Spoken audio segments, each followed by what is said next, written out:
El mundo cambia día a día y no se detiene. En estos últimos años hemos vivido pruebas muy duras que, entre el luto y la incertidumbre, nos han enseñado a valorar más la vida, a cuestionar y actualizar métodos tradicionales a los que nos regíamos. Hemos comprendido que las pantallas digitales son una herramienta indispensable para el aprendizaje y que con la tecnología, desde el lugar más remoto, un niño puede aprender a multiplicar, pero le será muy difícil que se desenvuelva al socializar.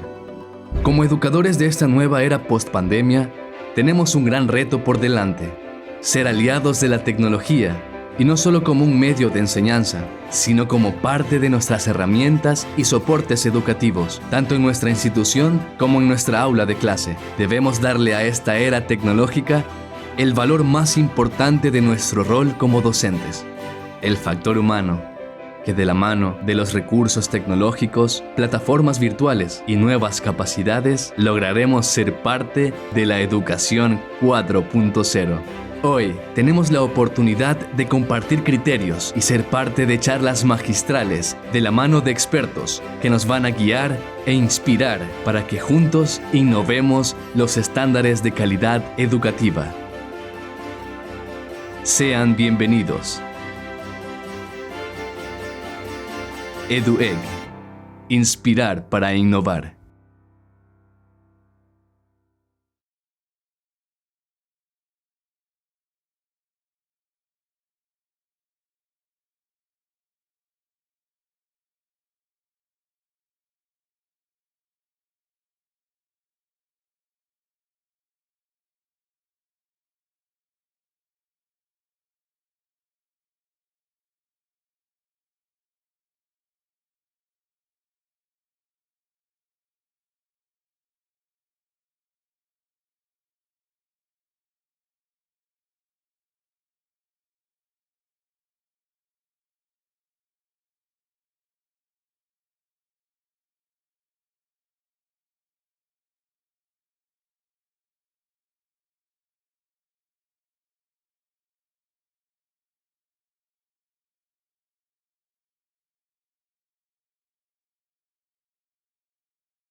Hola, ¿cómo están? Muy buenas tardes. Bueno, bienvenidos a todos ustedes, a todas las 210 personas que hasta ahora, bueno, se siguen conectando. Cordial bienvenida de parte de EduEc, Centro de Capacitaciones, Inspirar para Innovar. Saludo desde la ciudad de Guayaquil, Ecuador, de parte de Alfonso Argüello, presidente de EduEc. Quiero realmente darle la cordial bienvenida a las personas que nos acompañan, tanto aquí de nuestro país, Ecuador, de todas las provincias, los que también nos acompañan de nuestros hermanos colombianos, peruanos, tenemos de Venezuela, República Dominicana, Argentina, Guatemala, México, bueno, todos esos saludos podemos usar el chat porque veo que están saludando. Eh, Díganos de dónde nos acompañan, de qué parte de nuestro bello y hermoso país, de qué parte nos visitan, sea fuera del país. Tenemos también ecuatorianos que están en este momento ya, hora de las noches, están gente de España, ¿verdad? Bueno, tenemos muchas personas que realmente el día de hoy quieren conocer y aprender más, porque tenemos un invitado de lujo. Bueno, es parte de la familia de Eduec, o sea, es de Eduec, es nuestro querido y respetado doctor Roberto Briones, que tiene un tema muy, muy importante que todos los docentes debemos conocer el día de hoy. Es el estrés docente. Quiero ver esos pulgares arriba.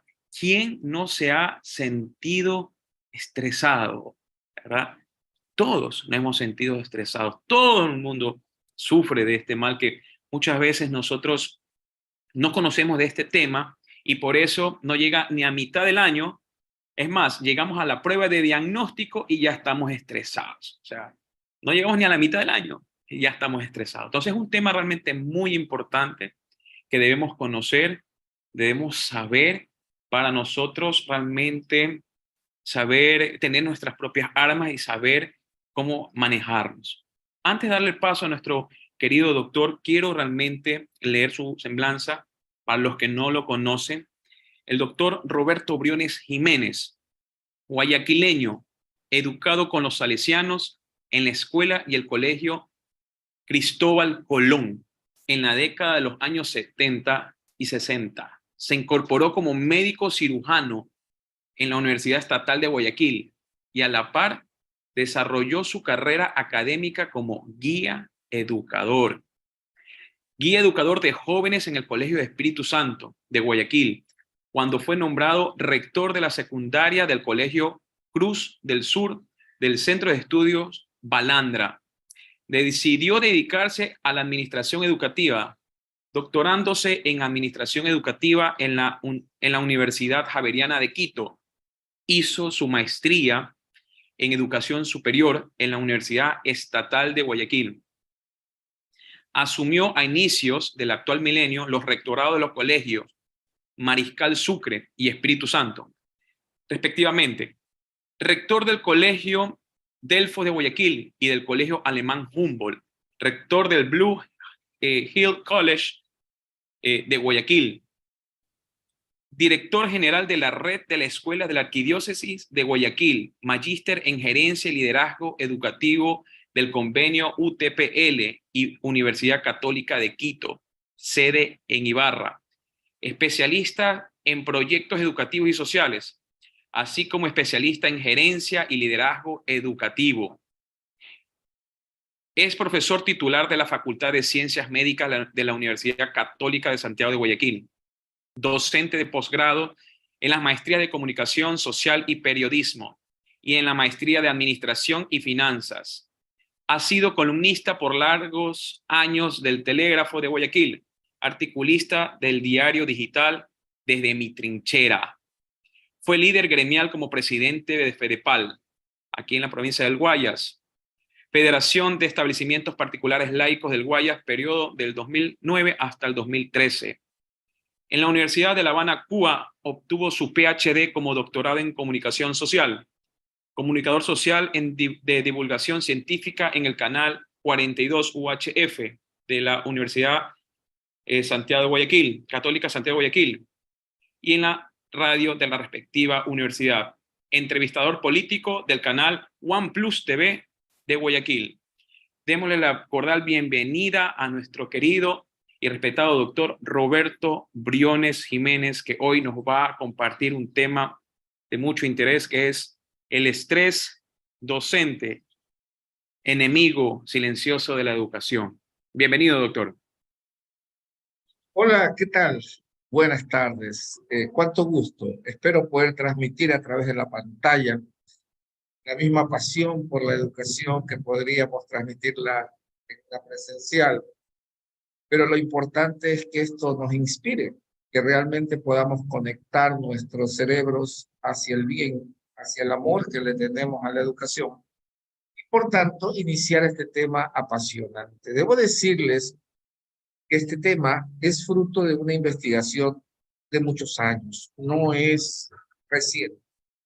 Hace unos 7 años me pidieron trabajar un módulo de la maestría en la Universidad Católica Santiago de Guayaquil dirigido a gerentes administradores, por la preocupación de la cantidad de infartos, de derrames cerebrales y de problemas emocionales que sufren los gerentes a propósito de los problemas financieros. Entonces, desde ese momento, investigué mucho sobre este tema y luego, pues, aplicación a la docencia, a mis colaboradores, a mis compañeros de trabajo. Y por qué no a los colegios que he tenido el honor de dirigir. Entonces, sin más preámbulos, vamos a hablar del apasionante tema del estrés. Si me permiten, voy a abrir mi presentación. Espero que la puedan ver todos. Ahí está. Ustedes pueden ver. Y yo le he titulado Estrés docente, estrés entre comillas, escrito en español castizo, estrés docente, un enemigo silencioso. Y vamos a hablar sobre una primera parte del estrés. Yo quisiera, estimados colegas, todos colegas que están aquí, yo quisiera que ustedes, por favor, tomen atención a cada una de las cosas y si acaso una pregunta les inquieta, pueden utilizar el chat, que yo estaré, pues, atento al mismo chat, por si acaso pueda o deba responder de inmediato a una pregunta, lo voy a hacer. He estado leyendo el chat y respondiendo todo lo que he podido, así que manos a la obra. Comencemos pues con este tema. Estrés docente, enemigo silencioso. Y vaya que sí es silencioso. Les voy a contar una historia. Hace tiempo, una amiga me contaba a manera de anécdota algo que me pareció tan chistoso. Me decía mi amiga, imagínate que la mamá estaba tan preocupada porque su hijo no quería ir a la escuela y hacía lo imposible para que su hijo vaya a la escuela. Él se negaba, se arropaba con su colcha y no quería bajarse a la cama. Entonces la mamá le daba razones para que vaya a la escuela y le decía, tienes que ir a la escuela porque ahí hay niños esperándote, amiguitos esperándote. No quiero ir, mamá. Tienes que ir a la escuela. Ese es tu deber, estudiar, prepararte, avanzar. No quiero ir a la escuela, le decía. Por último, por favor, debes ir a la escuela. Ahí hay compañeros tuyos que quieren crecer contigo. Dice, mamá, no quiero ir a la escuela. ¿Pero por qué no quieres ir a la escuela? Si eres el director.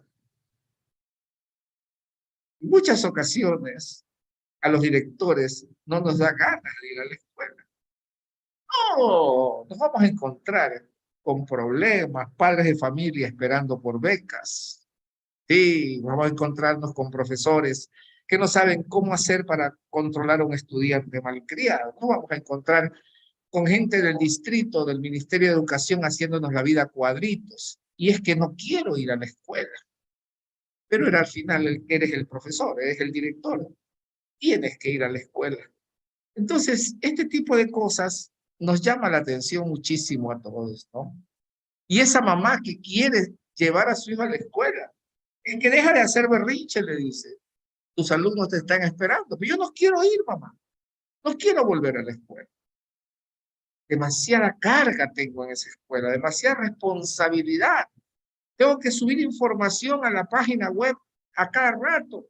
Debo soportar madres quisquillosas, padres agresivos, compañeros que hablan mal de mí, niños que no me prestan atención y me tiran papelitos en la cabeza. Pero ese es tu deber, le dice la mamá.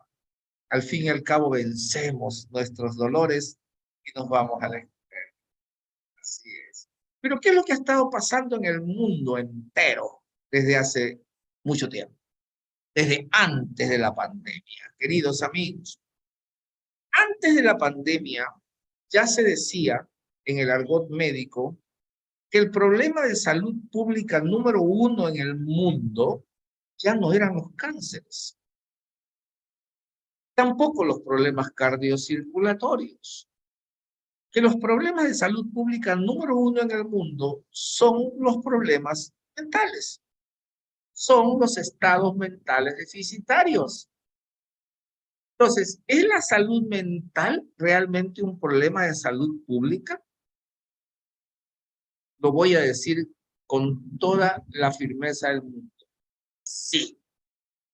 Lo que vivimos en los hospitales guayaquileños, que es donde yo radico, en los hospitales ecuatorianos, es un incremento masivo de los problemas de ansiedad, depresión, intentos de suicidio, problemas domésticos, agresiones intrafamiliares, sicariato, asesinatos, y todo eso sumado al hecho de que se han incrementado los casos de Alzheimer, Parkinson, etcétera, etcétera, etcétera. Por lo tanto, la salud mental es en este momento histórico en el Ecuador, y supongo que igualmente en los países hermanos, el problema número 1 de salud. Muy claro eso. Pero vino la pandemia, y la pandemia nos afectó enormemente. El ser humano es un ser gregario. Necesitamos estar con nuestros pares. Así ha sido todo este tiempo, desde el inicio de los tiempos. Pero se nos obligó a estar en la casa, efecto de ese maligno virus, que sin ser un vivo, porque no es un ser vivo, amenazaba con acabar con toda nuestra humanidad. En ese momento histórico, la labor docente fue muy afectada por la pandemia, enormemente afectada.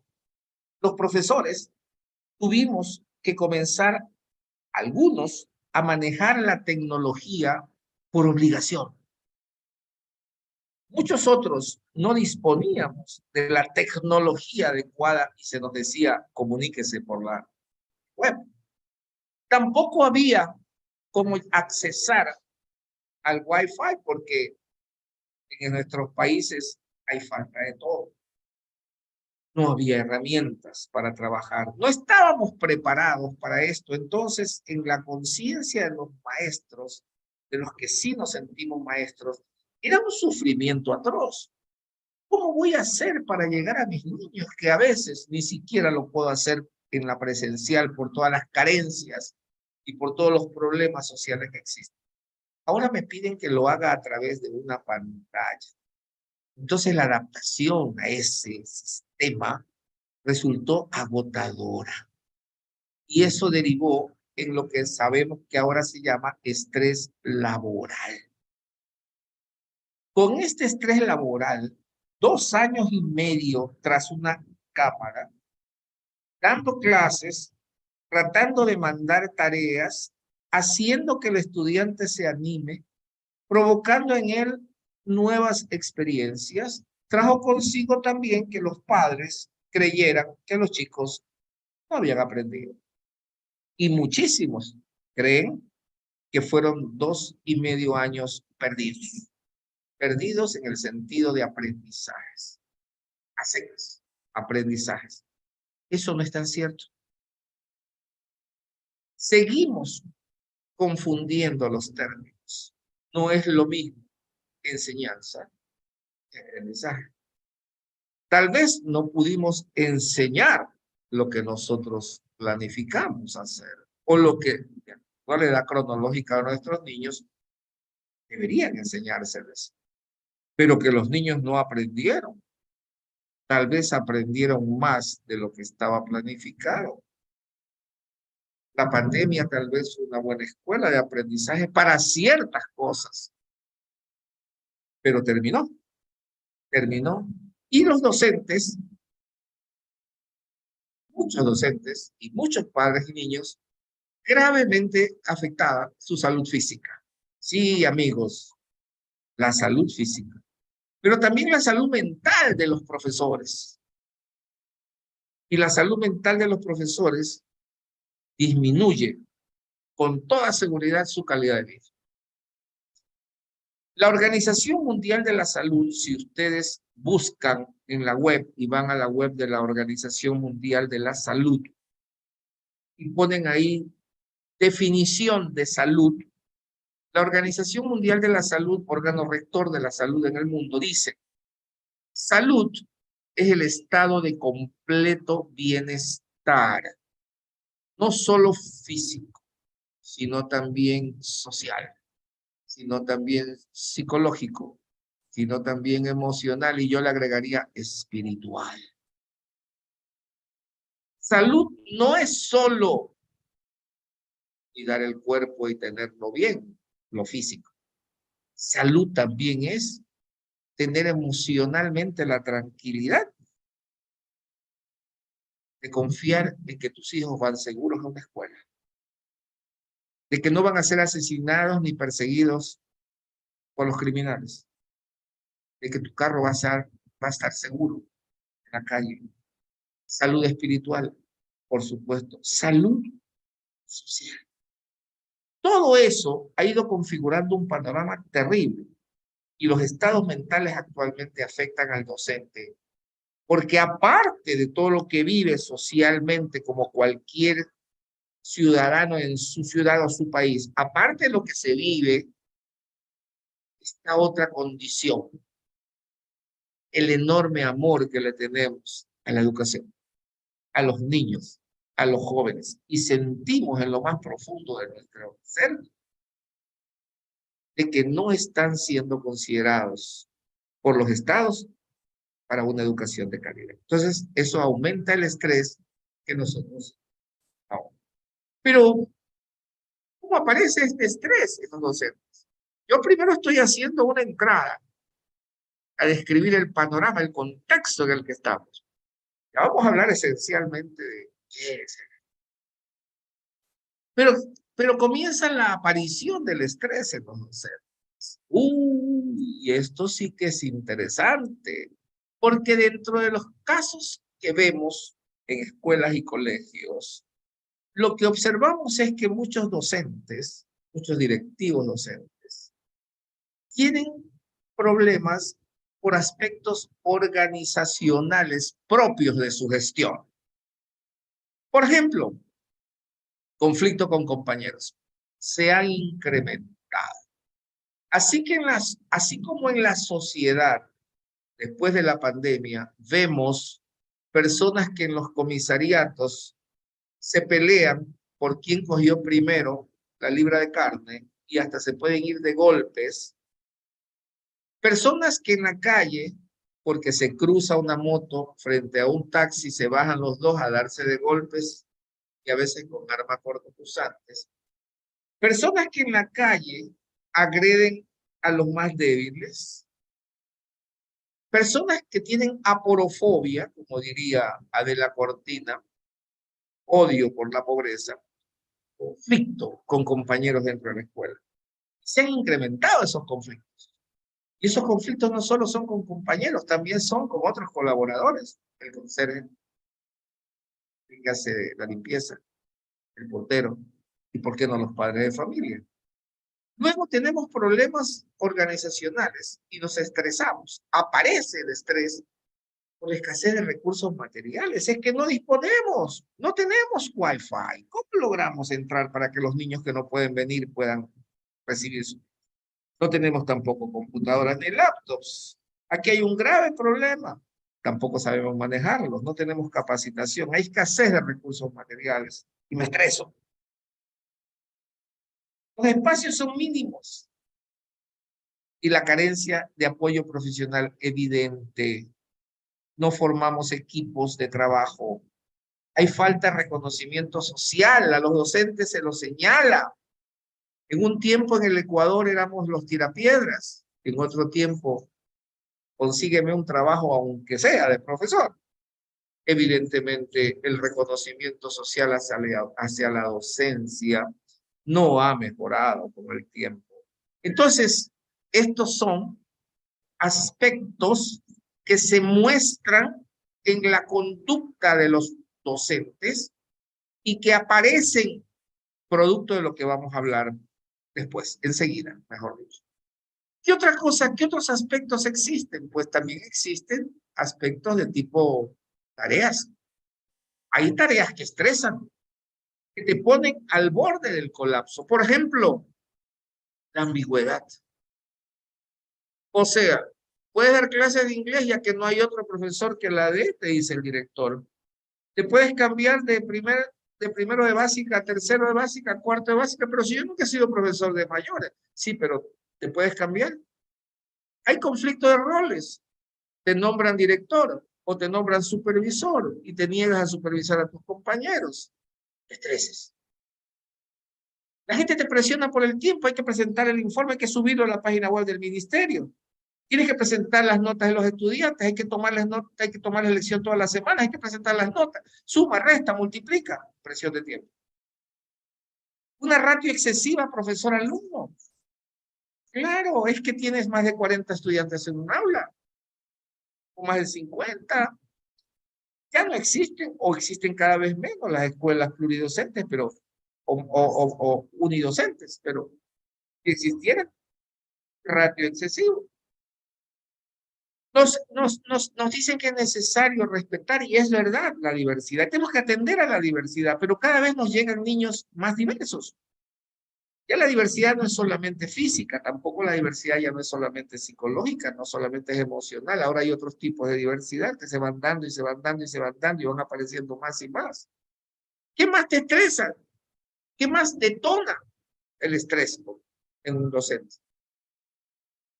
Detonar. Explotar. ¿Qué es lo que hace explotar la sensación de estrés? También los aspectos interpersonales, porque el docente trabaja con otras personas, con otros docentes, con niños y con trabajadores en la escuela. Pues la falta de motivación de los estudiantes te estresa o es un detonante para que te preocupes, para que te ocupes. Falta de motivación de los estudiantes. ¿Cómo logro motivarlos? Cada que voy a hablar de un tema, sucede que ya lo investigó en la web, en el internet, y hasta me corrige. No se motiva con nada. Quiero enseñarle la tabla del 4 y el niño no termina de aprender la tabla del 2. Las conductas disruptivas de la gente. Se le ocurre al niño cosas en el aula que antes no ocurrían. Me estresan. Padres incomprensivos que quieren ir a golpearte la mesa. Ahora poco veía a una mamá que había alado del cabello a una profesora, no sé, en un reel de Instagram o un TikTok. Se veía una madre agrediendo a una docente. Muchos padres son incomprensivos porque también están estresados. No saben cómo actuar. Y también hay colaboradores incomprensivos que no apoyan al proceso. Muchas de las personas que trabajan con nosotros, llámese gente encargada de la limpieza de las aulas, de la biblioteca, de la tecnología, en ocasiones no comprenden tu labor y no colaboran con esa labor. Entonces te causa molestia y deriva en lo que llamamos estrés. Y por último, hay aspectos personales que también pueden detonar una crisis por estrés en un docente. Por ejemplo, las expectativas laborales no cumplidas. Muchas veces te prometen una cosa, el director, el supervisor, el ministerio, y sucede que no ocurre. No hay expectativas a veces cumplidas. Otra cosa de la que hablaremos mucho será de la baja autoestima. ¿Cómo? ¿Cómo lograr que yo sea un profesor sin estrés si es que el sueldo no llega a tiempo? Si mis hijos no tienen una buena escuela, si tengo que pelear con los vacunadores que llegan a la esquina de mi casa, o por último, la introversión. Soy un profesor tan introvertido que no quisiera relacionarme con otros. Yo quiero hacer mi trabajo, pero eso me hace sumar, agregar, llenarme de cosas negativas de un no puedo. Todos estos son detonantes, queridos amigos.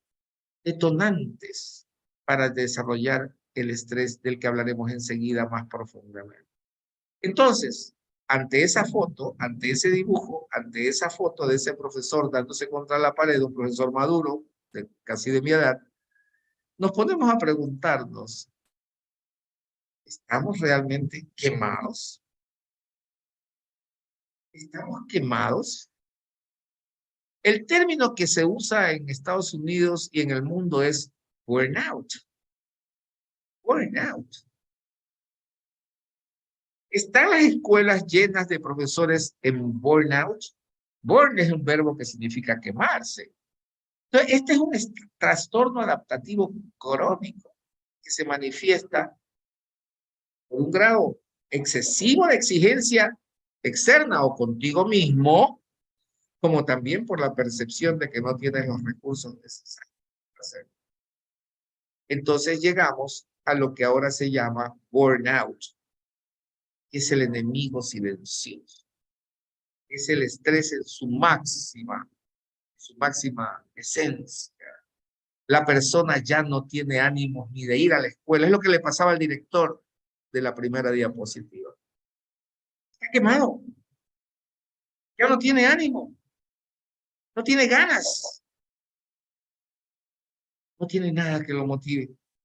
Entonces debe acudir a un especialista porque el paciente está quemado. El estrés ha llegado a convertirse en lo que ahora llamamos burnout. ¿Pero por qué se da el burnout? Muchos de ustedes, puede ser que muchos de ustedes estén pasando por esto. En ocasiones lo pasamos parte de nuestra vida y luego nos recuperamos. Pero los que ya lo hemos pasado, sabemos lo que eso significa. Estoy quemado, ya no soporto este trabajo, me dije yo en algún momento de mi vida. Pero luego, mi sensación de amor hacia la educación y hacia mis estudiantes me hacía pensar, no, me acaban de nombrar rector del colegio más elegante y más caro de Guayaquil y me están pagando 20 veces más de lo que gano en este colegio. Pero no me quiero ir porque aquí están mis alumnos, a los que he formado, a los que he hecho carrera. Hasta que un profesor, y yo estresadísimo, tan estresado estaba que desarrollé una enfermedad psicológica que me hizo bajar 40 libras de peso, que los médicos confundieron como una hepatitis por citomegalovirus, pero que nunca fue eso. Los exámenes posteriores me dieron la razón, no era eso. Todo eso fue creado por mi mente, por la negación que tenía hacia aceptar ese reto, por considerarlo, que no iba a dar mi talla, que no iba a ser capaz de enfrentar el ser el rector del colegio más caro de Guayaquil.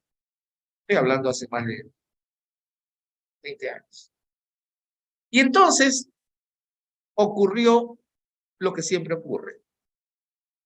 Uno necesita de la gente para conversar sobre estos temas. Y yo le conversé esto a mi amigo, el profesor de química. Yo era el profesor de biología y el médico del colegio.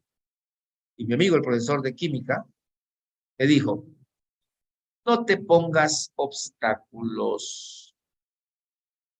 Si tú quieres detenerte por tus alumnos aquí, piensa que allá también hay alumnos y que también te van a necesitar.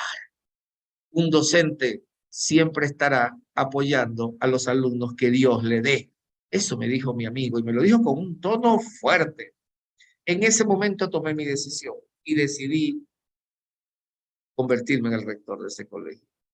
Pero ¿qué era lo que yo tenía en ese tiempo? En ese tiempo el tema de no querer irme, no dejar a mis estudiantes, era realmente sentirme que no podía con un cargo en el que me sentía muy impresionado y que no creía que sería capaz de superarlo. Pero ¿qué es lo que muchos maestros sienten en las instituciones educativas, incluyendo compañeros míos de la universidad, ¿no? Muchos compañeros míos, profesores de la universidad, dicen que sufren de incapacidad para desconectarse del trabajo. Uy, es que no puedo, sufro mucho. En mi casa voy y sigo pensando en el trabajo. Es más, tengo problemas de sueño, no duermo bien. Me siento cansado, entonces se enferman más. Todavía tengo compañeros de la universidad que se siguen enfermando de COVID. Acceden a problemas de todo tipo. Problemas gastrointestinales, diarrea, sobre todo. Diarreas. Colon irritable, el mal del profesor actual. Colon irritable. Úlceras pépticas, úlceras pépticas. Trastornos digestivos, trastornos digestivos. Todo eso son reflejos del mal manejo el estrés. Ajá. Problemas de espalda y de cuello. Ay, es que me duelen los riñones, es que me duele la espalda. Y en ocasiones no son ni riñones ni espalda. Estás teniendo una reacción de estrés. Dolores de cabeza. Uy, una amiga tengo que no pasa con migraña todo el año. Se ha hecho todas las resonancias magnéticas, las tomografías que tú quieras y no tiene nada. En su cerebro tiene todo normal. Pero sin embargo sigue con la migraña. ¿A qué se le puede atribuir?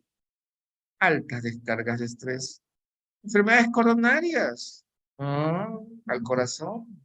Sudor frío, náuseas, taquicardia, aumento de enfermedades virales, enfermedades respiratorias. Y entonces nos vamos a la pregunta clave. ¿Qué es esto del estrés? ¿Qué es realmente el estrés? Entonces me voy a adelantar un poco así. Después regresamos con el burnout. No se preocupen que hay bastante que hablar del burnout. ¿Qué es realmente el estrés? Nos preguntamos, ¿qué es el estrés?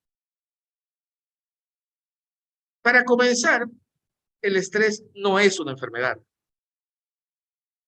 Por favor, anoten. El estrés no es una enfermedad. Cuando los médicos no sabemos qué tiene el paciente, pero sabemos que hay algo a lo que no le podemos llamar enfermedad, entonces utilizamos generalmente la palabra síndrome.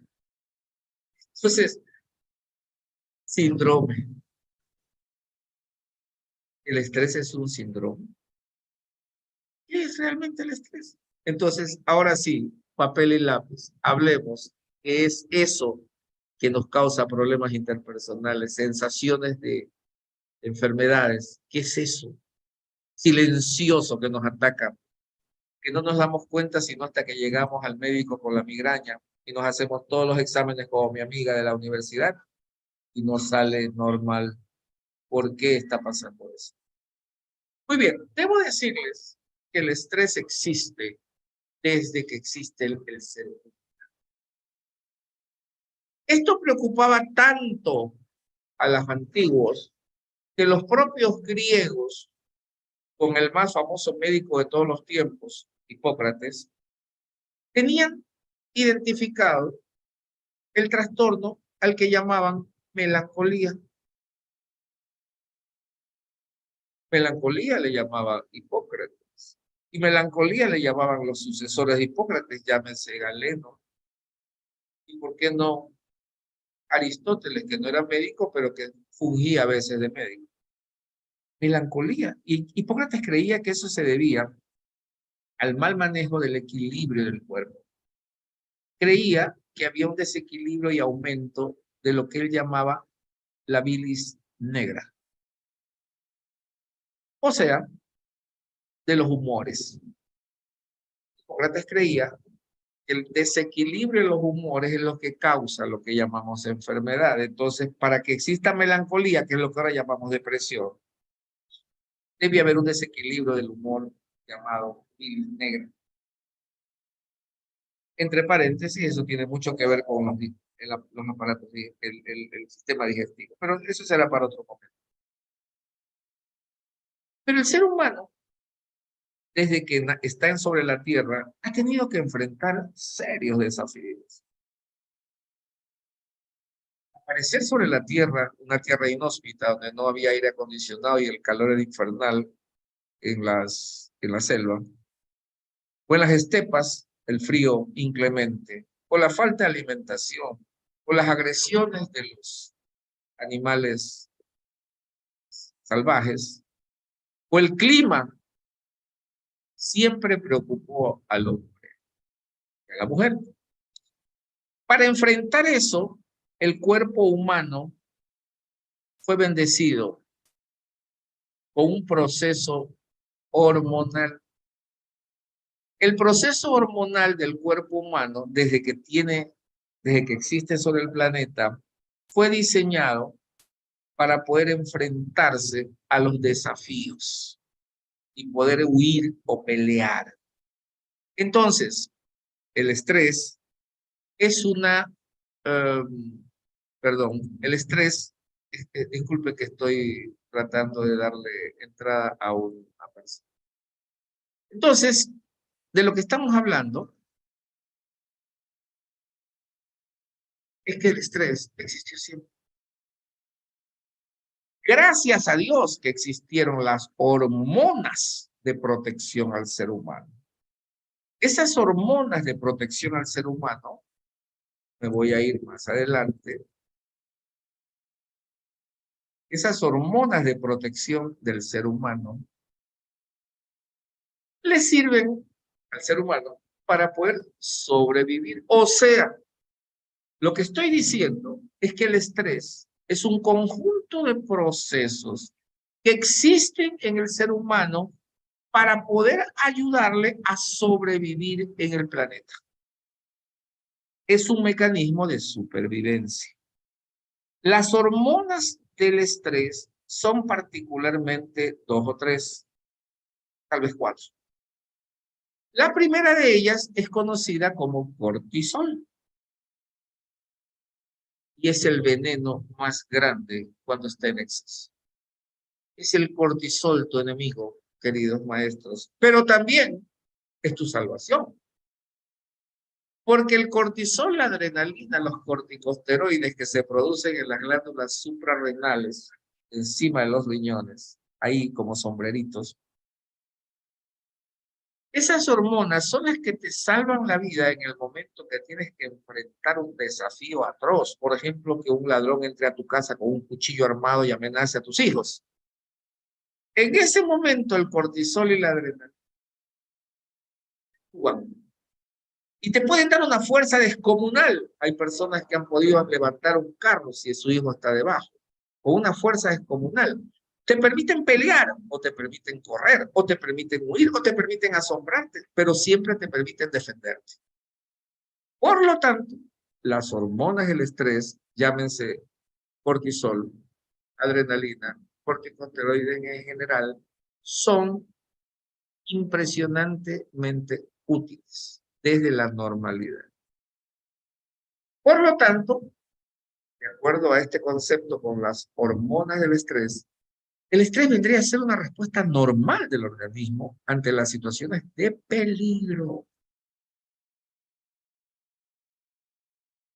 Docente, tu organismo se prepara para pelear, para correr o para defenderte. Y para eso son esas hormonas, cortisol, adrenalina. Bien, pero doctor, si esas hormonas son naturales, si siempre aparecen cuando estoy en peligro, entonces ¿por qué también son capaces de matarme? Ah, y ahí viene la paradoja. Sencillamente porque nosotros, en nuestro andar como seres humanos, hemos ido desnaturalizando el uso de esa sustancia. Y la usamos sin ningún control diariamente. Un ejemplo. Si yo estoy frente a un peligro, un incendio, por ejemplo, esas sustancias me ayudan a correr y huir de las llamas.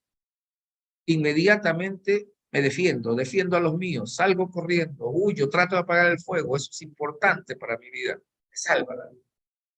Pero ¿qué sucede si yo estoy usando el mismo mecanismo de defensa por cosas que no tienen ninguna importancia vivencial? Por ejemplo, me despierto en la mañana y no encuentro mi zapatilla izquierda. Y en ese momento estoy entrando en una descarga de cortisol y de adrenalina que no tiene por qué darse, pero que se da, porque el organismo lo percibe como un peligro. ¿Por qué? El peligro de no estar cómodo sin mi zapatilla izquierda. Entonces se secretan estas sustancias y comienzo a tener mi descarga, mi primera descarga catecolamínica a las 6:30 de la mañana, hasta que encuentro mi zapatilla, baja el nivel de cortisol. Pero sucede que cuando estoy duchándome se va el agua caliente y hace mucho frío y entonces comienzo a gritar, agua caliente y no sé qué. Tengo una segunda descarga catecolamínica adrenalínica en el baño. Y voy saliendo y mi mujer me tiene el desayuno frío, ya se había enfriado. Otra descarga adrenalínica. Y a la salida encuentro mi carro con la llanta baja. Cambiar la llanta, otra descarga adrenalínica. Y lo cierto es que durante el día, si ustedes cuentan las veces que van produciendo descargas de cortisol y de adrenalina, sin razón, simplemente porque tu cerebro lo ve como un peligro, como una molestia, como algo que hay que evitar, como algo que hay que defender, como algo que hay que atacar, entonces yo estoy teniendo 50 descargas, 60 descargas, 70 descargas, y entre más bravo soy, mientras más colérico soy, las descargas aumentan. Resultado, tengo que hacerme un examen pronto porque tengo hipertensión arterial. Tengo que hacerme un examen pronto porque tengo un bloqueo de la rama no sé qué del corazón. Tengo que hacerme un examen pronto porque ha habido un pequeño derrame cerebral por presión alta. Y eso me doy cuenta después. Pero hasta tanto, sigo teniendo descargas de cortisol y de adrenalina. Entonces, el estrés no es una enfermedad, pero puede causar por tu mal manejo emocional, por tu falta de control neurocientífico del cerebro y de tus emociones, puede provocar un serio problema que a los autores les encanta para escribir libros. Por ejemplo, aquí cerca tengo algunos libros de mi biblioteca personal y aquí tengo uno que se llama, aquí lo pueden ver, Más gente tóxica. Entonces, Bernardo Estamatea se hace millonario escribiendo varios libros sobre gente tóxica y más gente tóxica. Broma en TikTok, bromas en Reels de Instagram. Lo cierto es que la gente tóxica pasa con descargas de cortisol y adrenalina cada 10 minutos. Y por eso se están muriendo personas a los 27 años. Acaba de morirse el hijo de Maribel Guardia, la famosa actriz costarricense mexicana. El chico tenía 27 años y lo encuentran muerto en su cuarto con, dicen, con un infarto masivo, pero tenía 27 años. Debo decirles que el cortisol cambia el genoma. Los estudios científicos que se han llevado a cabo durante los últimos años, incluyendo el que le hizo ganar el premio Nobel de Fisiología o Medicina en el año 2009 a los doctores, a las doctoras Grinder, Blackburn y al doctor Shostak, eminencias en Estados Unidos y el mundo, el premio Nobel se lo dieron porque ellos descubrieron que el envejecimiento tiene que ver con el deterioro de los telómeros, que son las patitas de los cromosomas de tus células, de todas tus células, que con el tiempo se van deteriorando, te daña una enzima que se llama telomerasa y comienzas a envejecer. Aparecen las canas, las arrugas y todo lo demás. Lo descubierto es que el estrés acelera el envejecimiento y que no existe algo más tóxico para el deterioro de los telómeros, premio Nobel 2009 en medicina, el cortisol.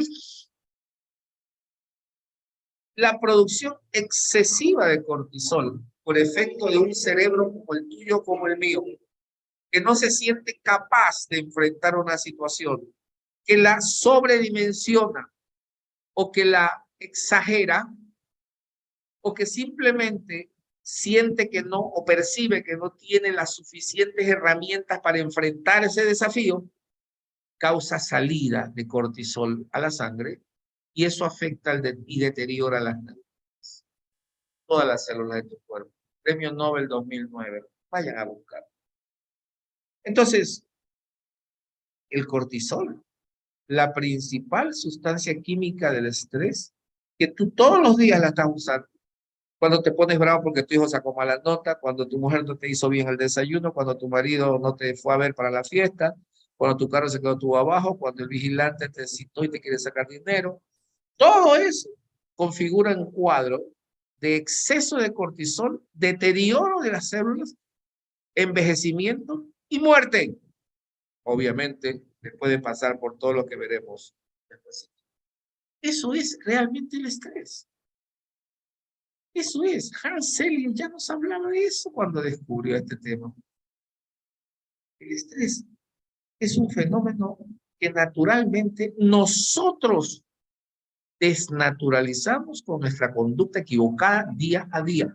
Así como nosotros, sin darnos cuenta, estamos autoenvenenándonos de cortisol y de catecolaminas y adrenalina, autoenvenenándonos sin darnos cuenta, también podríamos evitar, podríamos recuperarlo, podríamos hacer de nuestra vida algo mejor que lo que tenemos. Este curso, estas interacciones van a servir para darles mis recomendaciones después de que he visto a miles, cientos y miles de maestros estresarse en los colegios y ser yo a veces uno de los colaboradores para ese estrés. Ahora trato de ser lo menos estresante posible para mi gente. Pero es tan sencillo como eso, amigos. El estrés no es una enfermedad, no es un enemigo viral, no es un COVID que te va a venir a infectar y a matar. El estrés está dentro de ti en el sentido de tu mal manejo emocional, de tu mal manejo cognitivo. De eso vamos a hablar enseguida. Entonces, una persona que está estresada, un docente que está estresado, o que está bajo un estresor, sobre todo cuando siente que debe hacer frente a situaciones que le hacen demandas conductuales, que le resulta difícil poner en práctica, satisfacer, provoca la salida de estas sustancias con los consabidos daños de los que estamos hablando. Por lo tanto, el estrés docente depende tanto de las demandas del medio, llámese la escuela, llámese los padres de familia, llámese ministerio, llámese familias, llámese directores, depende tanto de las demandas del medio externo como de los recursos que tú sientes tienes para enfrentar. Aquí el problema es que hay demandas y siempre van a haber demandas del mundo exterior. Tu mujer te reclama porque llegas tarde. El padre de familia te reclama porque el niño no sacó 10.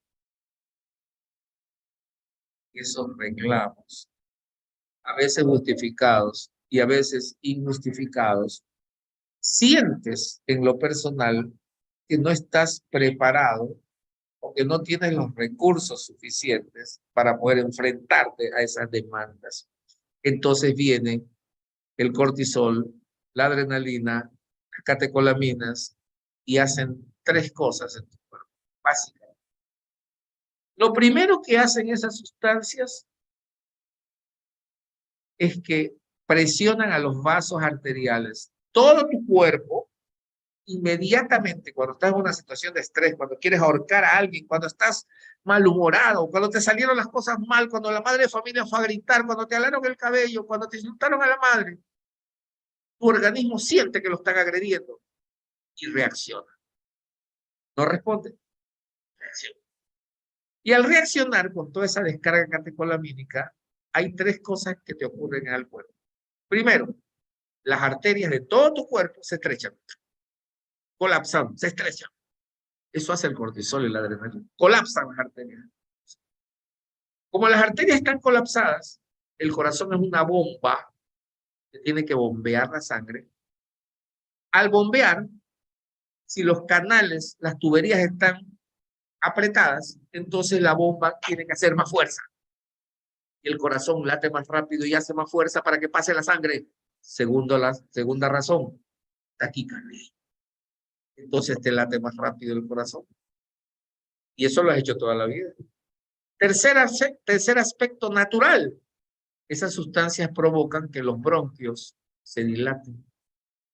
Y eso lo hace naturalmente porque si vas a pelear o si vas a correr o si vas a huir, tú necesitas tener más aire, por eso es que los bronquios se dilatan, para que entre más aire. Y puedes observar a una persona en un grado de estrés terrible, le chocaron el carro y tú lo ves pálido, la sangre está estresada, están colapsadas las arterias, el corazón está bombeando más rápido y respira más rápido. Si estás frente a una persona así, mejor apártate, porque el próximo golpe va a ser para ti. Esa persona se cerró. Está en un nivel de estrés supremo. Porque el estrés, la reacción de estrés, las hormonas no saben que es chanahuana. Simplemente que tu cerebro le dice que hay peligro. Y que tu cerebro le dice que no lo puedes controlar, que no hay manera de controlarlo, no tienes herramientas. Inmediatamente la respuesta es automática. Ante cualquier cambio ambiental externo o interno, se prepara para hacer frente. Y eso provoca la descarga adrenalínica. Y todo lo que te acabo de decir. Imagínate tú que tu corazón esté haciendo eso 50 veces al día. 80 veces al día. Llega un momento que ya no puede, pues. Entonces, colapsa, pues. Colapsa. Tal vez eso le pasó al muchacho, el hijo de la famosa actriz que mencioné. O tal vez eso le pasó a la más famosa de las actrices mexicanas de novelas de los años 90, Mariana Levy, que paseando en un carro con sus hijos y su esposo, dos tipos se acercaron a su camioneta y apuntaron con revólver y rastrillaron el revólver frente a sus hijos y esa mujer tuvo un paro cardíaco. En ese momento se quedó muerta y se murió la mejor artista de telenovelas americanas en la época de los 90. Se murió, lo pueden ver en internet. Porque el cuerpo humano reacciona inmediatamente ante el peligro y la descarga catecolamínica es tan fuerte que provoca un infarto masivo, cierre de las arterias coronarias o simplemente para el corazón y te mueres así. Entonces, si la persona se prepara, para poder entender este tipo de cosas, si la persona se prepara en que no hay algo malo, al contrario, se puede preparar para facilitar el disponer de recursos para enfrentarse a esas situaciones, entonces la carga de estrés disminuye. Una de las recomendaciones que yo le doy a los maestros siempre y que a mí me da resultado y se le enseño a mis alumnos es que la mejor forma como yo evito estresarme, lo que se llama ahora el distrés, o sea, el estrés malo, el que es enriquecido con todas las sustancias dañinas del cuerpo, porque también hay un estrés bueno, al que se le llama euestrés, ¿no? Que es el estrés que te permite ir a abrazar a tu hijo porque se graduó con honores en la maestría, o ir a darle un beso a tu madre el día que la nombraron madre símbolo, qué sé yo. Esa es una reacción catecolamínica buena, con sustancias positivas, que se va disipando poco a poco, que no causa el daño que causa la reacción negativa, distrésica.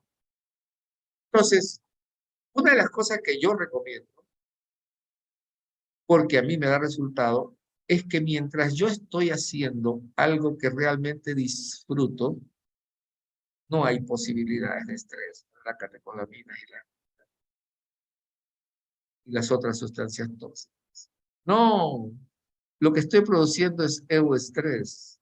Es decir, estoy asociando la adrenalina, el cortisol, estoy asociando con mis sustancias del placer, lo estoy asociando con la dopamina, con la anandamida, con la serotonina. Y entonces esta mezcla importante lo que hace es que me sienta contento y más bien no hay daño a mis células. Por lo tanto, durante el tiempo que yo estoy dando esta interacción con ustedes, que estoy colaborando, que estoy investigando científicamente, que estoy hablando, dando mi charla, haciendo mi programa de televisión o de radio, en ese momento no hay chance para el estrés. No para el estrés malo. Estoy también descargando dopamina, que es la sustancia del placer, y anandamida, y GABA, y serotonina.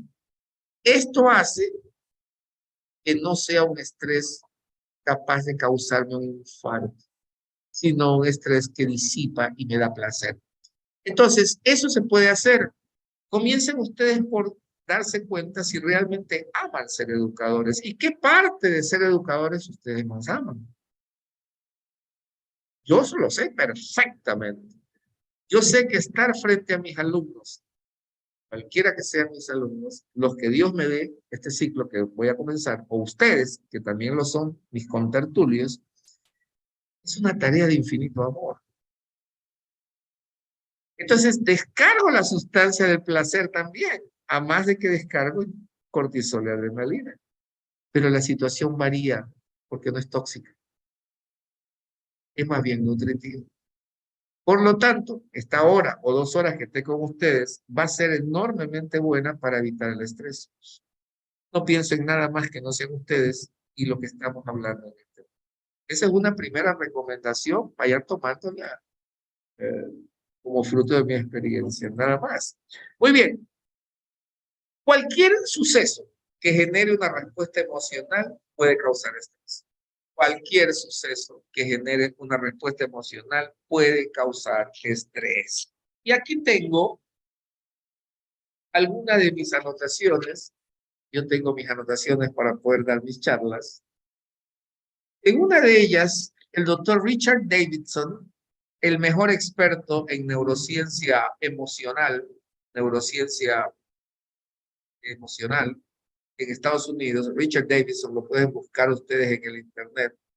Fascinante los estudios de Richard Davidson. Él dice que aprender a disipar las emociones negativas para volver al estado inicial del hombre, o sea, el equilibrio, es lo correcto. Cuando las emociones perturbadoras, producto de la creencia que tiene mi cerebro de que estoy en peligro, ocurren, se producen en la mente, eso interfiere con la capacidad de aprendizaje, sobre todo en los niños. Entonces, el estrés es enemigo del aprendizaje.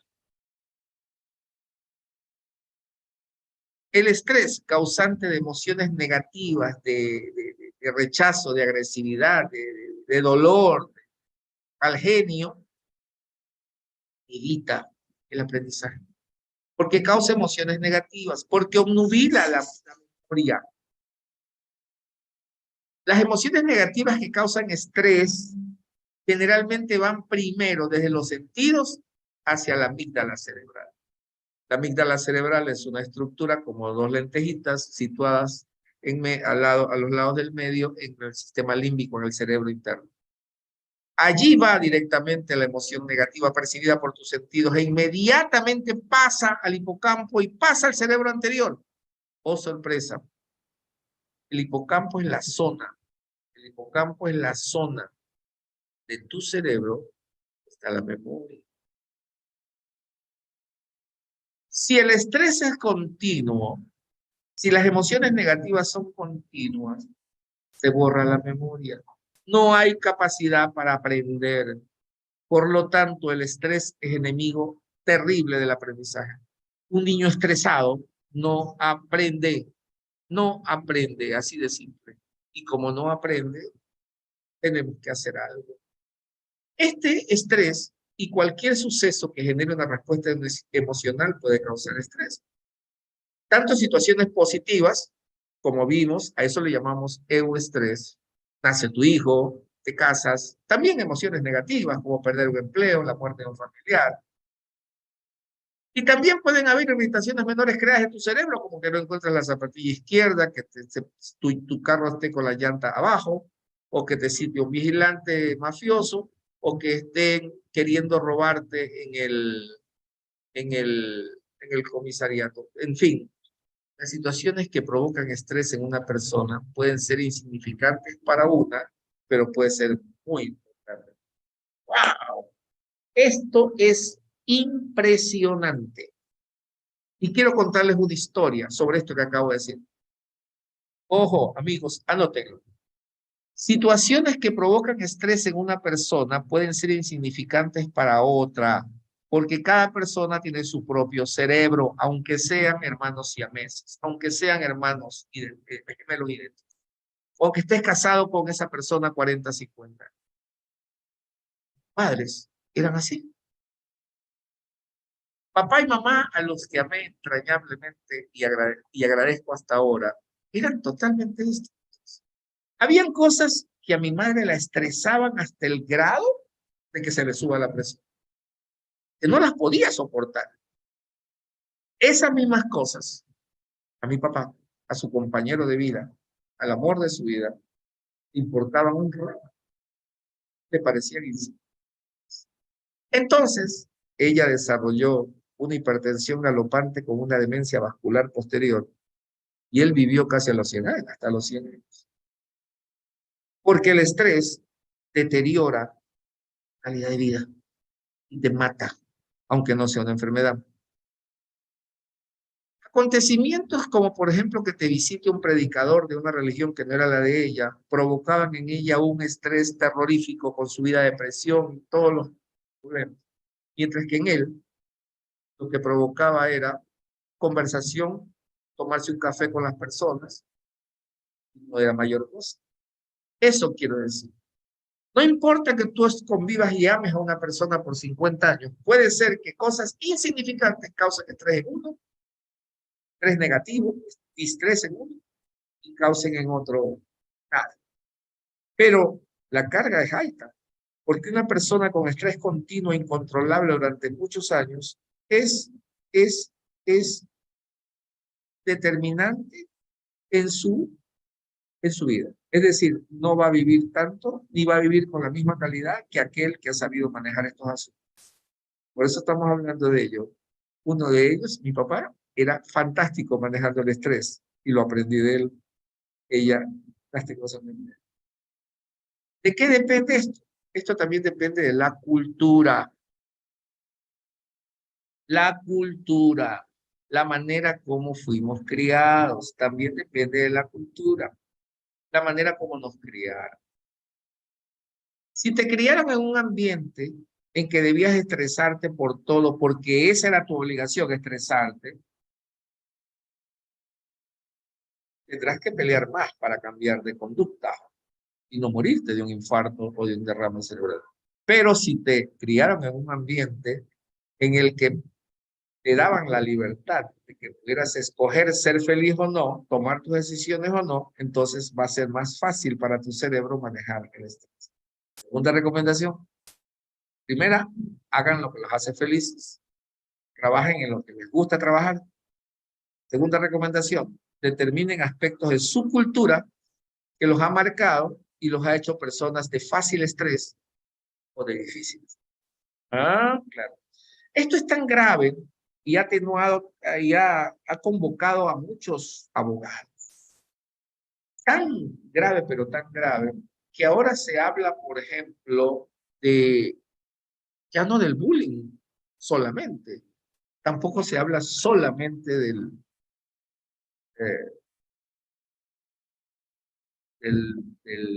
la agresividad, de la agresión. Se habla también del mobbing. ¿Qué les parece? Ay, la pantalla está ahí. Mobbing. ¿Qué les parece? Mobbing. Acoso laboral. Mobbing, acoso laboral. Dale Carnegie en su fundación también tiene un libro que se llama Mobbing. ¿Qué es el mobbing? El mobbing es precisamente el acoso psicológico que un compañero o que un director o que un dueño o que un agresor provoca. En Europa, hace ya décadas, existe la Agencia Europea para la Seguridad y la Salud en el Trabajo. En nuestro país, el Ecuador, no sé, nuestros hermanos colombianos, guatemaltecos o mexicanos o argentinos, ¿qué me pueden decir de su país? Pero de plano, nosotros tenemos ya en Europa existe una agencia europea para la seguridad y la salud en el trabajo. Se están haciendo ingentes esfuerzos en el Ecuador para que se involucre en la Constitución y en las leyes. Los expertos en España, en Europa entera, sitúan el estrés laboral dentro del ámbito jurídico de la seguridad y de la salud en el trabajo. Estas leyes en Europa permiten esperar que el estrés se aborde con la lógica y el enfoque sistemático de otros problemas de salud y de seguridad. modelo de gestión de riesgos y haciendo hincapié en las medidas preventivas. Y para eso estamos aquí. Medidas preventivas. Porque muchos en los trabajos son frecuentemente acosados por los jefes. Tanto así que se ha creado un término nuevo, ya no solo es mobbing, ahora se habla del término bossing. Bossing, B-O-S-S-I-N-G, bossing, viene del término boss, que es el jefe. Entonces, estamos expuestos, no solo en el fútbol, cuando un jugador sabe que el otro es fosforito, lo provoca, le provoca una reacción de estrés, y entonces le pega un golpe y el árbitro lo ve y lo expulsa. Eso es muy común en el fútbol, pero también en las escuelas. Docentes que son acosados, sino que los acosos son más taimados, como se diría en Ecuador, son más ocultos. De ahí el desarrollo de estas nuevas leyes, mobbing, bossing, acoso psicológico. El jefe te acosa, quiere deshacerse de ti, quiere el puesto para un compañero de él o para un primo de él. Entonces hay acoso psicológico para obligarte a renunciar. Vamos a hablar un poco de eso. El daño que se le puede hacer a los empleados es enorme y la ley tiene que proteger al docente. Es hora de que tengamos leyes donde se proteja el acoso, el mobbing, bossing en las escuelas y colegios. Porque sí existen muchísimos directivos y hasta personal del ministerio de los distritos que agreden psicológicamente a los docentes y que en ocasiones les causan serios traumas en su salud. Entonces, amigos, hay que ponernos pilas en esto. Tengo unos chats interesantes que podríamos, mejor dicho, en el chat tengo algunas preguntas. Doctor Briones, ¿cuál es la última sustancia? Cortisol. Catecolaminas, mi querida Sabiquira Moreno. Catecolaminas le llamo yo. Ya veremos luego qué es. ¿Podría, por favor, pasar el link para firmarlas? Esto ya no es para mí. Cuando no se actúa defensivamente, ¿también se segrega cortisol? No, porque el cortisol es una sustancia que provoca preparar tu cuerpo para la defensa. Por lo tanto, la clave estaría en disminuir los rangos de cortisol en la sangre cuando ocurre algún problema de esta índole. Ya veremos cómo lo vamos logrando. Por supuesto, lo vamos logrando. Claro que sí. Gracias a Judith Moreira de la Escuela Alba Calderón de Gil, aquí en Guayaquil. Gracias también a Katia Sacoto Tarira, de la Unidad Educativa Alba Calderón de Gil. Está muy interesante, me dice Mercedes Franco. ¿Será que queda grabado? Claro que sí, Mercedes. Será un gusto. Muy bien, sigamos entonces, amigos y amigas. Estamos hablando entonces de un problema de salud pública número 1. Los hospitales en Guayaquil están repletos de problemas de estos. Los directores de los hospitales ya lo dicen. Se han incrementado los problemas de depresión, de ansiedad, de estrés postraumático. Pero en las empresas, en los colegios, en las escuelas, es necesario retornar a la sanidad.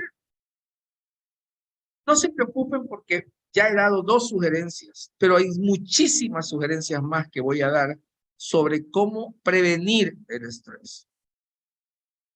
Hay formas. He dado 2 que a mí me dan muy buen resultado. La repito para quienes llegaron un poquito tarde. Primero, descubre aquellas cosas que realmente te hacen feliz en tu trabajo, por ejemplo. No puede ser posible que vayas a tu trabajo a sufrir o a estresarte. Tienes que ir a tu trabajo con la convicción de que vas a hacer algo que te enaltece y que te gusta. Yo sí lo he descubierto. Entonces, creo que podré, como mi padre, tener una buena calidad de vida y la tengo. Pero si tú eres jefe,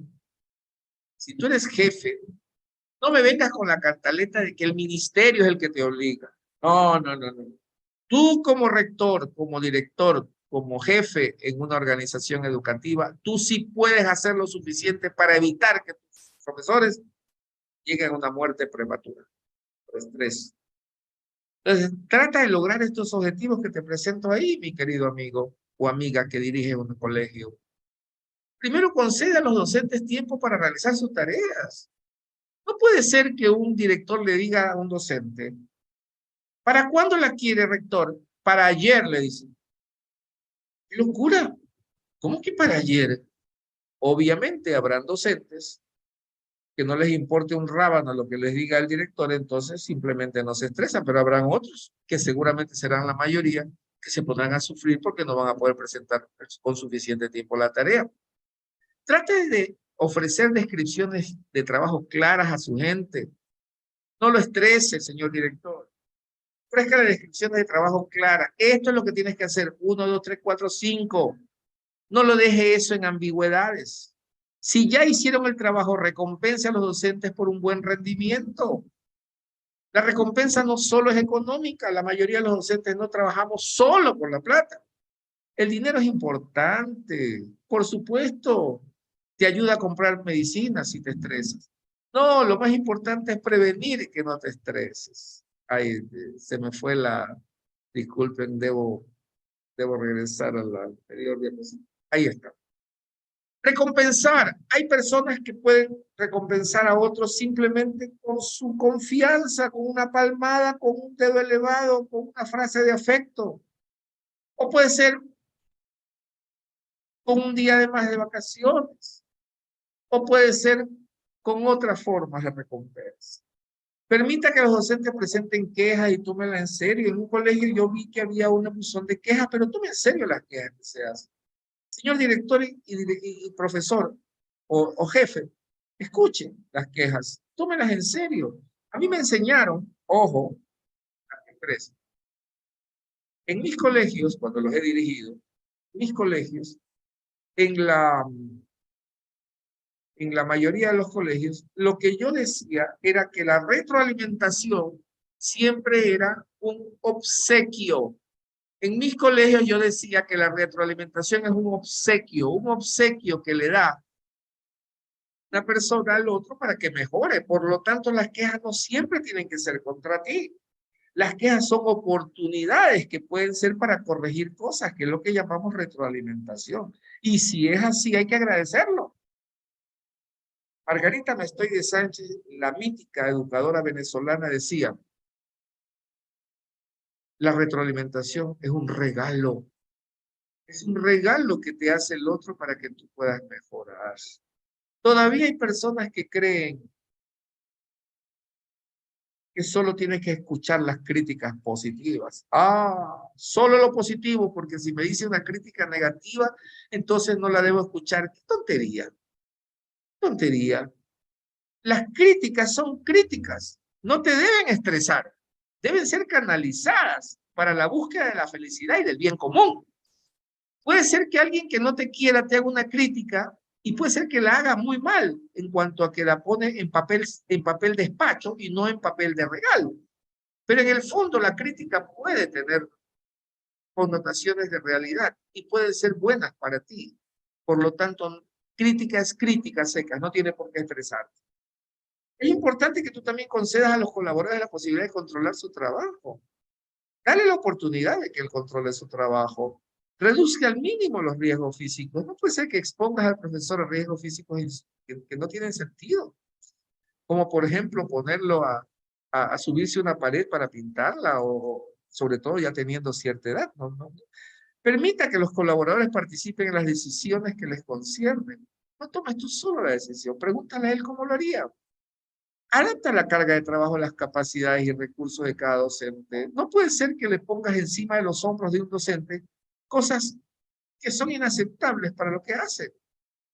Diseña tareas que sean estimulantes para los docentes. Define las funciones y responsabilidades del trabajo. Muchos se estresan porque no tienen claras sus funciones.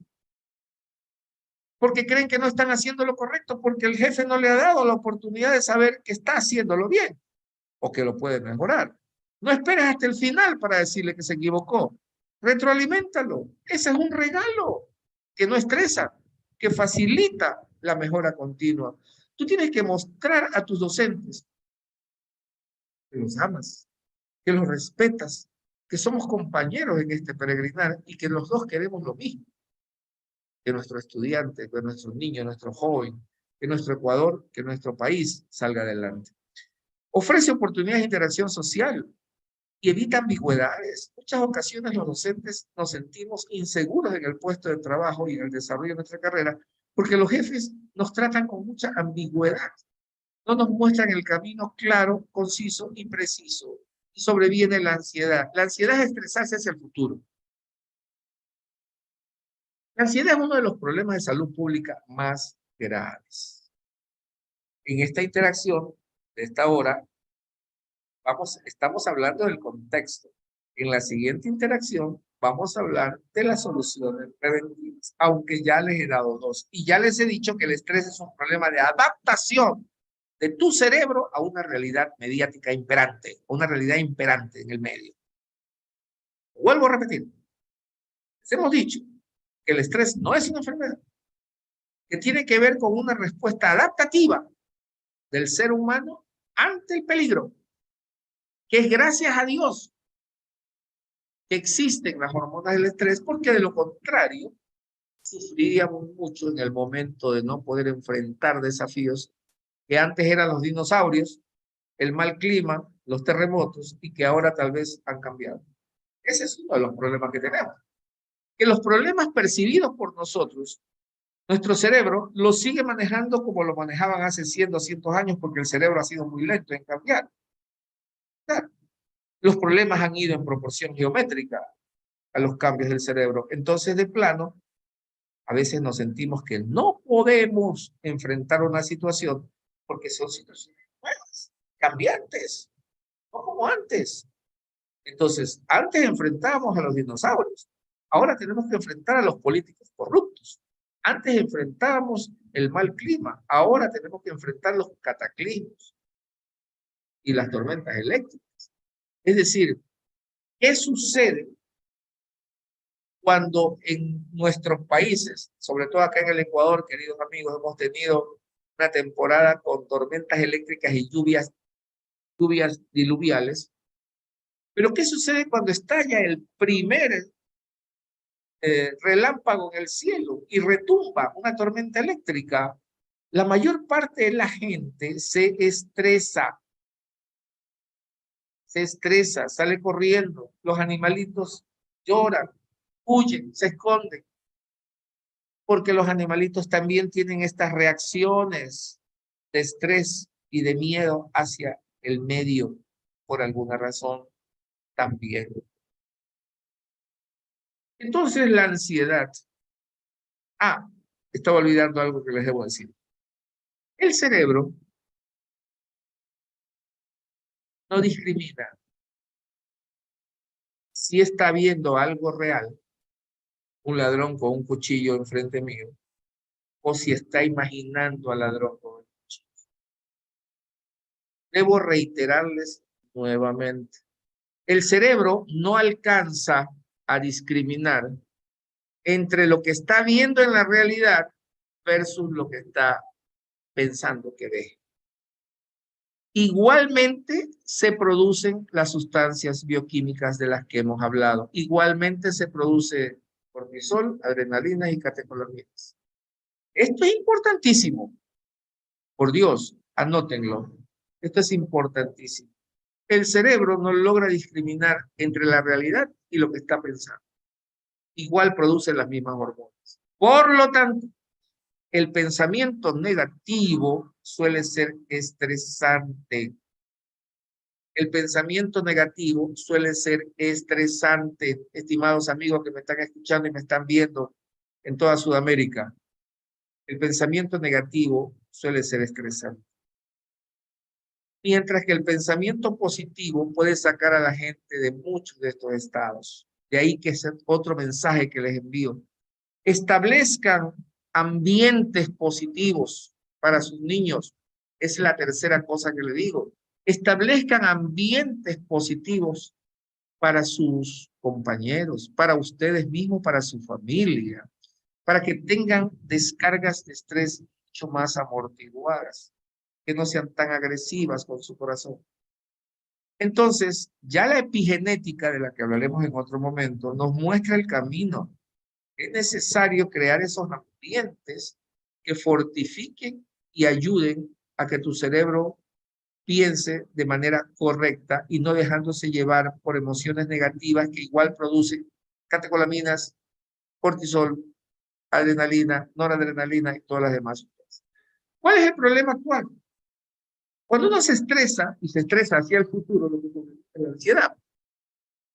Por lo que no puedo hacer, por lo que no voy a poder lograr. Entonces, la ansiedad es una respuesta emocional que engloba aspectos subjetivos, propios míos, de que el cerebro no me dice si es imaginario o si es real, igual provoca las mismas hormonas, aspectos subjetivos y aspectos cognitivos de carácter displacentero, es decir, cognitivamente me doy cuenta que esto no me causa placer.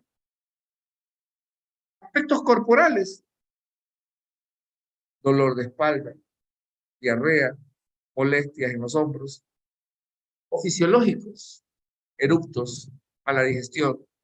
Todo esto por un alto grado de activación del sistema nervioso periférico. Aspectos que se observan a través de emociones o motores que suelen implicar comportamientos poco ajustados y escasamente adaptativos.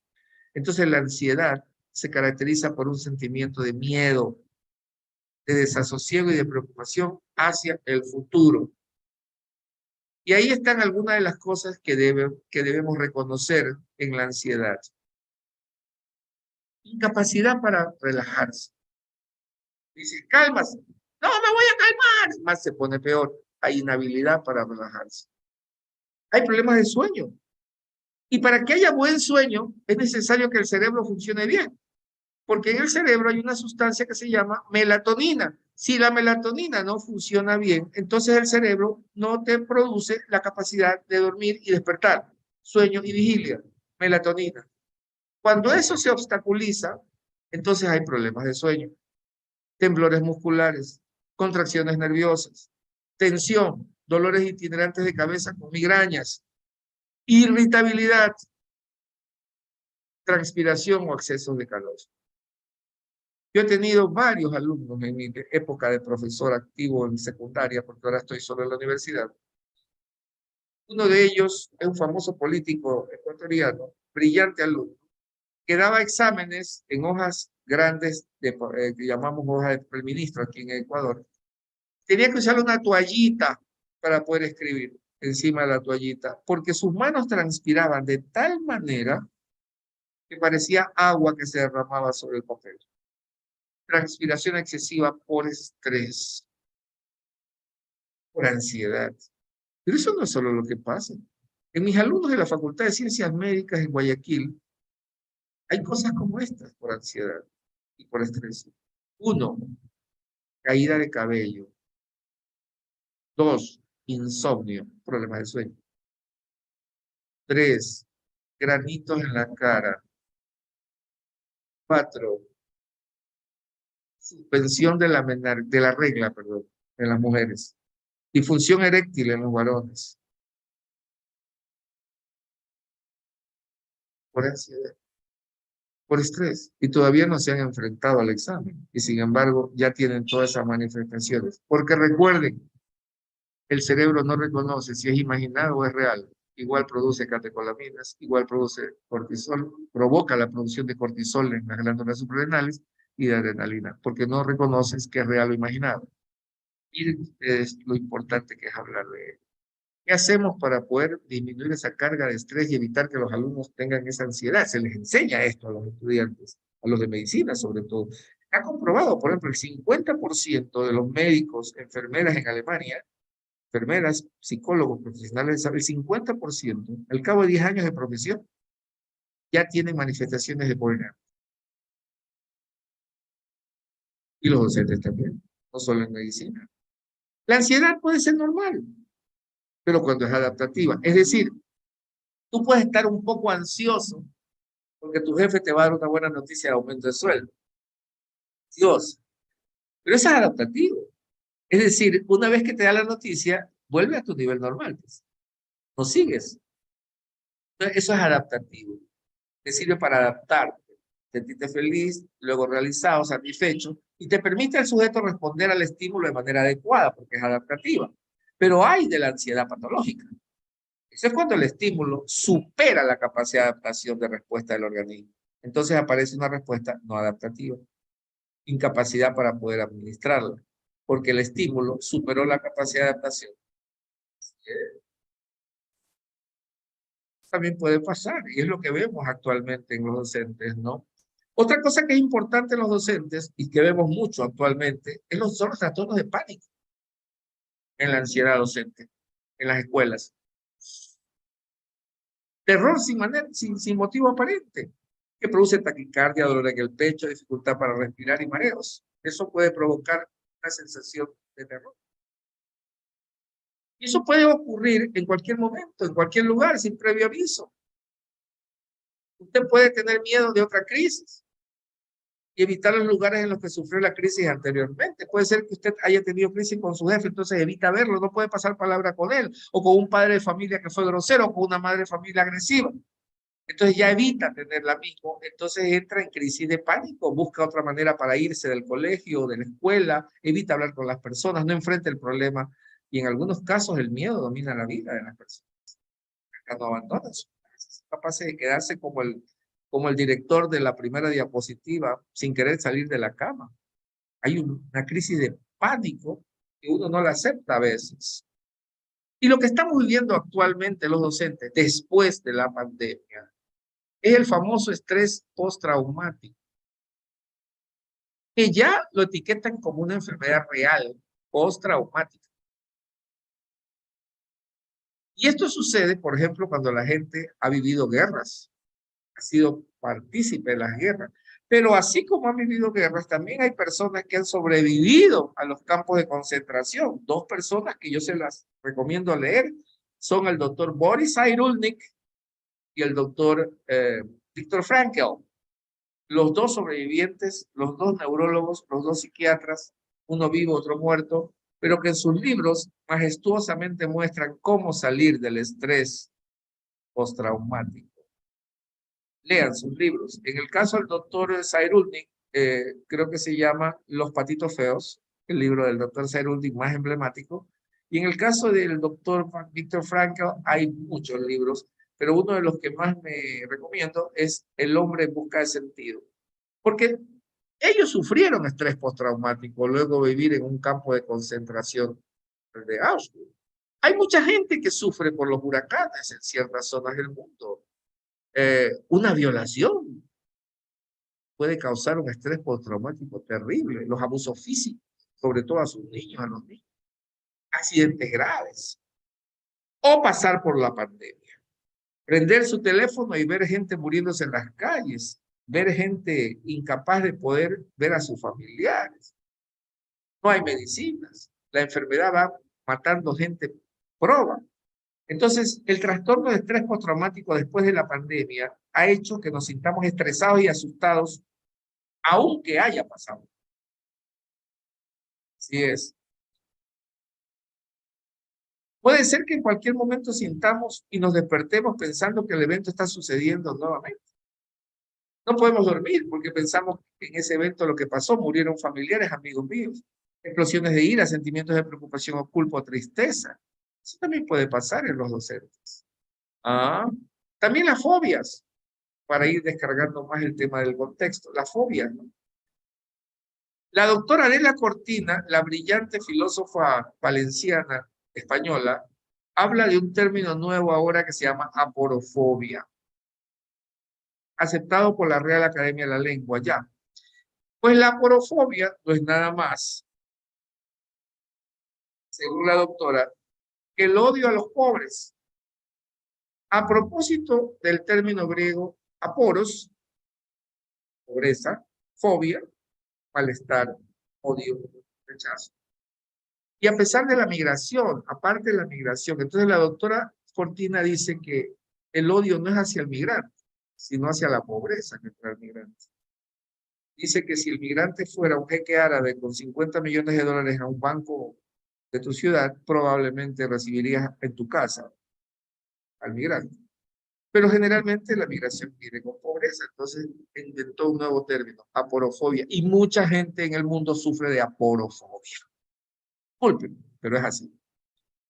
Una fobia es un trastorno de ansiedad, y muchos docentes pueden tener estos temores, por ejemplo, la acrofobia, temor a las alturas, la agorafobia, temor a lugares públicos, pero también la claustrofobia, temor a los espacios cerrados. que son respuestas al estrés permanente, que se vuelve fobia, porque es incontrolable el estrés para ellos. Fobia a los túneles, fobia a conducir en autopistas, fobia al agua, fobia a volar, fobia a los animales, fobia a la sangre. Todo lo que les provoca miedo se lo evita. Entonces termina con un terrible problema que necesita un psiquiatra o un psicólogo para poder resolver, amigos y amigas. Porque el burnout termina quemándote. Hay un momento en que tú no sabes qué hacer y estás quemado. Entonces, ¿qué recomiendo finalmente? Porque se nos acaba el tiempo. Primero que recomiendo, establezca objetivos realistas en su trabajo docente. Sean factibles. Tenga en cuenta su capacidad y sus limitaciones, autoestima. Realice lo mismo en forma diferente. No haga lo mismo igualito siempre. Ninguna clase es igual a otra. Salga de la rutina. Dé la clase en el patio, dé la clase en el jardín, dé la clase en el aula, dé la clase donde hay un profesor y hay alumnos, ahí hay una clase. Haga pausas. Es la oportunidad de darse un respiro, de reflexionar antes de dar una respuesta ante una pregunta impertinente, por ejemplo, que puede ocurrir. A mí me ha ocurrido mucho, pero yo soy un profesor experimentado, entonces ya me manejo mejorcito en esto y evito que eso me estrese. Obviamente sí me causa a veces desazón. Nuevamente, la autoestima. Tome las cosas con más distancia. El agotamiento emocional aumenta cuando se implica demasiado con la gente. Procure no llevarse el trabajo a casa, ni en sus manos, ni en su cabeza. Nuevamente, autoestima. ¿Cómo la autoestima ayuda al docente a mejorar el manejo del estrés? Será para la interacción del día lunes. Hablaremos de eso. Las formas naturales como se puede manejar el estrés, porque aquí no les voy a hablar de drogas para manejar estrés. Hay un libro que a mí me hizo mucha lógica cuando lo leí. Este libro se llama Más Platón, menos Prozac. Se lo recomiendo. ¿Qué necesitamos? Más Prozac. El Prozac es una droga antiserotonínica contra la depresión, contra el estrés. Pero es antiserotonina. La serotonina es una sustancia neurológica, neuroquímica de tu cerebro. Evitar que haya más serotonina en las neuronas, eso es lo que hace el Prozac, pero ya ni se usa para los pacientes de depresión.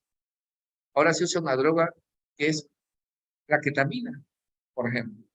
O sea, yo quisiera hablarles a ustedes en la próxima interacción de cosas naturales que pueden hacer para evitar el estrés, no de drogas, no de sustancias químicas. Tal vez recomendarles alguna muy suave, como por ejemplo la valeriana, la pasiflora, de etilo, cosas como esas, que son tradicionales, pero no como una droga química, sino para poder aminorar los rezagos de estrés, que son una producción de tu mente.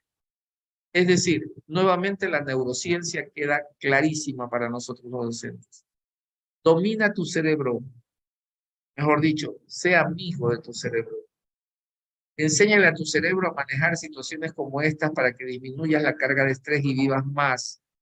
Tu cerebro es tu mejor aliado y de eso vamos a hablar en la próxima sesión. Con respecto a los demás, queridos amigos, acentúa los aspectos positivos de la gente. Alégrate por el éxito de otros. Piensa en los éxitos y gratificaciones personales de nuestro trabajo. Así contrarrestan las frustraciones, los fracasos y el estrés. Esa es otra recomendación. Dice a la gente que eres feliz, pero siéntelo realmente. Me alegro que te vaya bien el trabajo. Eres un buen docente. ¿Por qué no se lo puedes decir a un compañero? ¿Por qué? ¿Por qué me quedo con esa carga negativa de envidia o de celos dentro de mí? Si lo puedo decir, bueno, sí, te felicito. Te felicito porque estás muy bien. Luego hablaremos de la autoestima. Estoy dando un brief para la próxima charla también. Conócete a ti mismo. Es la base de la autoestima. Una persona con sana autoestima se conoce. ¿Por qué creen ustedes que estoy dando esta charla? Yo me conozco de lo que soy capaz. No me pongan a dar charlas de metatrónica, mecatrónica, porque me voy a pelar, ni de álgebra, porque no es lo mío. Mi experiencia y mi conocimiento acerca de esto. La autoestima parte del autoconocimiento, del análisis de nuestras propias reacciones, del autoanálisis, que tiene que ser constructivo. Yo no puedo ser destructivo conmigo mismo. Aunque reconozca mis límites y mis potencialidades, pero también reconozca mis deméritos. No debo pensar así. Debo tener reposo y relajación. Las vacaciones son para vacacionar, para descansar. Debo relajarme. Debo dormir como tengo que dormir, 7 o 8 horas al día. Debo establecer fronteras diferenciando lo que es el trabajo y lo que es el hogar. La vida privada tiene que ser privada. Es importante tener una pareja. Es importante con quien compartir las almas gemelas si es posible. Si acaso no estoy contento con lo que hago, cambia de trabajo. No, me va a decir, pero ¿cómo si no hay trabajo? Para un buen profesor, siempre habrá.